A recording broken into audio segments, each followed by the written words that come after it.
बॉलीवुड के सुपरस्टार सलमान खान, शाहरुख खान और आमिर खान इस साल 60 साल के हो गए।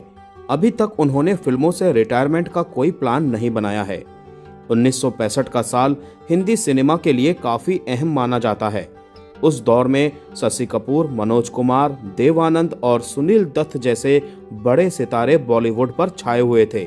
इसी बीच भविष्य के 3 सबसे बड़े स्टार आमिर खान, सलमान खान और शाहरुख खान फिल्म इंडस्ट्री में आए। तीनों ने लगभग एक ही समय पर बॉलीवुड में एंट्री ली और तब से लेकर आज तक उनका स्टारडम कायम है। अब तीनों की उम्र 60 साल की हो चुकी है, लेकिन उन्होंने अब तक रिटायरमेंट का कोई भी प्लान नहीं किया है।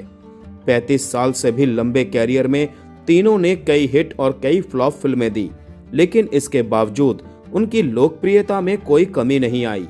आमतौर पर 60 साल की उम्र को रिटायरमेंट से जोड़ा जाता है, लेकिन सुपरस्टार्स के लिए यह नियम अलग होता है। वहीं महिला कलाकारों के लिए रिटायरमेंट की सीमा ज्यादा साफ मानी जाती है, क्योंकि 30 की उम्र पार करते ही उनके स्टारडम पर सवाल उठने लगते हैं।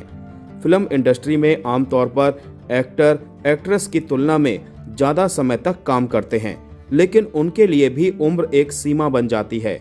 60 साल के बाद बड़े सितारों को अक्सर मुख्य भूमिकाओं से दूर कर दिया जाता है। अमिताभ बच्चन इसका सबसे बड़ा उदाहरण है।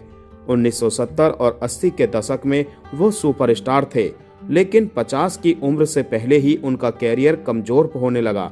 राजनीति में जाने और विवादों के कारण उनका फिल्मी सफर और प्रभावित हुआ। 60 की उम्र तक उन्होंने कई मुश्किल दौर देखे। बाद में टीवी शो कौन बनेगा करोड़पति से उन्होंने एक नई पहचान बनाई। ऋषि कपूर ने भी कई हिट फिल्में दी, लेकिन समय के साथ उनकी लोकप्रियता घटी। 2012 में अग्निपथ से उन्होंने दमदार वापसी की और सहायक भूमिकाओं में सराहे गए। विनोद खन्ना ने आध्यात्मिक कारणों से फिल्मों से दूरी बनाई, जिससे उनका कैरियर प्रभावित हुआ। बाद में वो सीमित भूमिकाओं तक ही सिमट गए। सनी देओल अपवाद हैं, जिन्होंने 68 साल की उम्र में गदर 2 से सफल वापसी की। तीनों खान्स ने उस दौर में फिल्मों में कदम रखा जब भारत तेजी से बदल रहा था। नई पीढ़ी खुद को पर्दे पर देखना चाहती थी और इन युवा सितारों से जुड़ाव महसूस करती थी। 90 के दशक में रोमांटिक फिल्मों ने उन्हें लोकप्रिय बनाया, लेकिन 2000 के बाद चुनौतियां बढ़ी। उस समय कई अभिनेता एक साथ बहुत सी फिल्में करते थे, जिससे थकान दिखने लगी। आमिर खान ने जोखिम उठाकर एक समय में सिर्फ एक फिल्म करने का फैसला किया और लगान की सफलता से वो सही साबित हुए।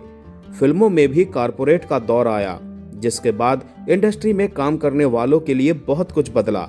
सलमान खान को कठिन दौर से गुजरना पड़ा, लेकिन अपने ऑडियंस को समझकर उन्होंने भी जोरदार वापसी की। शाहरुख खान को 2015 के बाद असफलताओं का सामना करना पड़ा। इसके बाद उन्होंने खुद को मीडिया से दूर रखा और कम लेकिन प्रभावी काम किया, जिससे उनकी वापसी और भी दमदार बनी। आज तीनों खान अलग अलग रास्तों पर हैं, लेकिन उनकी प्लानिंग आने वाली पीढ़ी के लिए एक मिसाल है।